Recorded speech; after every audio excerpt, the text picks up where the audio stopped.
أهلا بكم يا أصدقائي في سبوت أون المشاهير.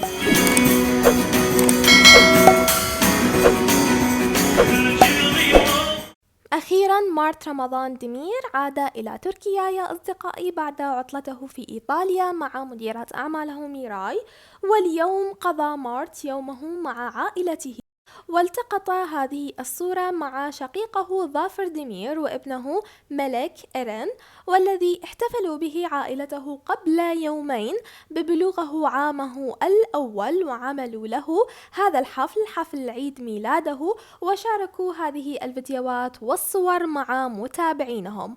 وبسبب عدم وجود مارت رمضان ديمير في حينها في تركيا، فأول شيء فعله مارت فور وصوله لتركيا زيارة شقيقه ظافر ليرى ابن شقيقه ويهنئه بعيد ميلاده. وهذه الصورة من اليوم يا أصدقائي، انظروا لملابس ظافر وابنه في هذه الصورة يهنئ زوجته بعيد الأم، وبعدها بنفس الملابس نشر صورته مع مارت. يعني الخلاصة مارت عاد إلى تركيا. هذه آخر الأخبار، شكرا للمشاهدة، ونلتقي إن شاء الله بالفيديو القادم. إلى اللقاء.